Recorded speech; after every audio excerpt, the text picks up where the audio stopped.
so I guess we can just start off by introducing yourself and give us the title of yourself and the organization, as well as just tell us what your organization's all about. Okay.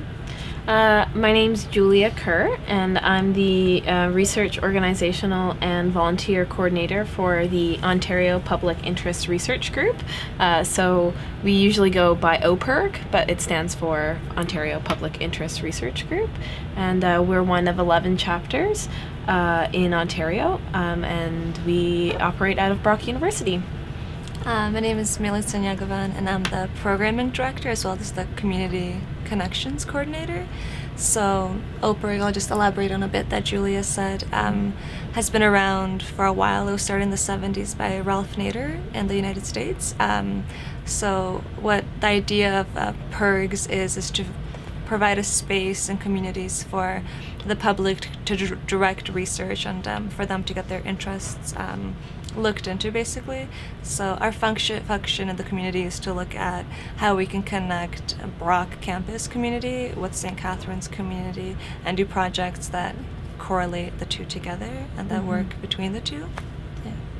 Moving on to the next section, we're particularly interested in talking to you two about the sustainability audit that you guys are part of that's going on at Brock. First of all, I guess we're just looking for some more background on what you guys have been doing there. We understand it's a work in progress, and we're looking for what the target group is that you're looking to affect change with. Of course. So the CSAF is the Campus Sustainability Assessment Framework, and it's been done by over 19 campuses in Ontario, and Brock took it up at the start of last year. So there was a group of faculty members and students interested in doing something sustainable on campus and also evaluating the level of sustainability that Brock has.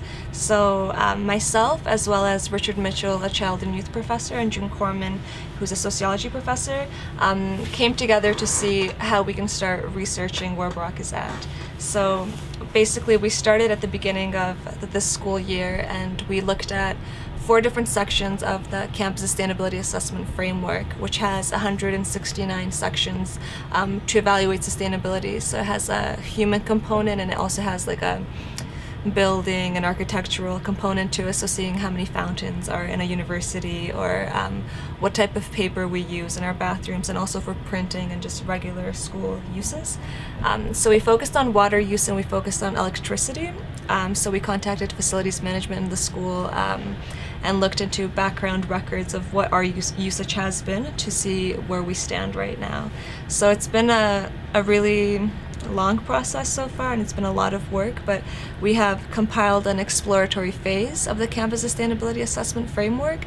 So up to date, we know where Brock stands, and our target audience, I guess, that you wanted to know is the whole university, because the way this has worked in other campuses is departments coming together and professors taking course loads and dedicating them to a specific section of the assessment. So say there's an environment class and they want to look into water, a professor will say like, okay, my second year environment class can look at water issues, and a practical project we can do is research water for the assessment. So then everybody becomes a writer of the assessment report, and it can't really be done unless all the departments get involved, because we just, like, there's 4 or 5 of us, we don't know all that information. Like, the departments know it, and different sectors of administration know it, so it has to incorporate everybody, and the call out to students is really important.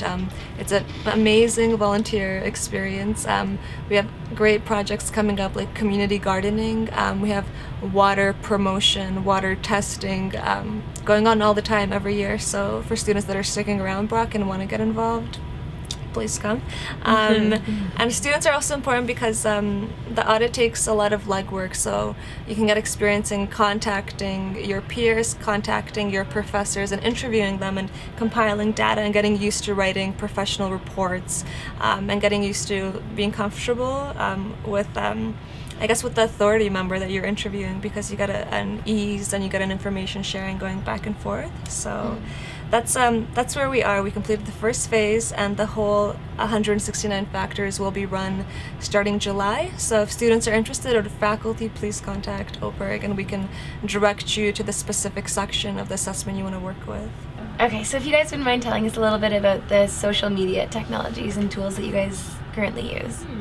So there's several ways that we try and get in touch with people about volunteer opportunities as well as events that we're facilitating on and off campus. Firstly, we have this fantastic resource space, and we like to do things in person. It's really it's nice to have people come in and visit us who want to get involved. So our resource space is room 204 of the Student Alumni Building. We also both have phone extensions, and doing stuff on the phone is really good to get stuff done immediately, contacting people with short questions, and so that's another, I guess, tool that we use to network with people. We have an email account that I check every day, and we also send out an events newsletter once a week. So groups are more than welcome to email me at opirgbu@brocku.ca with posters and event information, and then I take all that information and I put it together into one big email out so that students can know what events are going on in the community during the week, what they can get involved with for volunteer opportunities, what job opportunities are available, and what events they can attend. We also have a website that lists all of our projects, some information about contemporary political issues in our community, and we're looking into potentially plugging into social networking things online like Facebook, but right now as it stands we just put our events up. That's good. And can I ask how big your email group is right now? Our email group is rather large. It's been collaborated over the last couple of years, and we also email out to other listservs that send our messages out to their members. Great. Yeah. Now, will you be using any of those avenues you just talked about specifically in application to the audit? Yeah, I mean, for volunteer-wise, when we just celebrated World Water Day last week, so for that, whoever came to the event, there was a sign-up sheet, so those emails get put into like a CSAF section, so I have a list of those. So any environmentally related event OPIRG does, the people that sign up for them get pushed aside to a CSAF section, so that when we start the 169 factor audit in July, those people will be reached, and as well as hopefully new people that hear about the project. And I mean, the social avenues that you guys have mentioned, like Facebook and Twitter, might be a good way to sort of go beyond our audience. So there's a specific group of people that come sometimes daily, weekly throughout our office, but it's pushing beyond that barrier and getting people that don't know about us, or people that have ideas and they want to manifest them, but they don't know where they can go on campus. So we just want to make ourselves known as a place that's an alternative to what students are used to, and a place that can provide them with a ton of resources, as Julia said, with funding and just with support for ideas. Yeah. Great.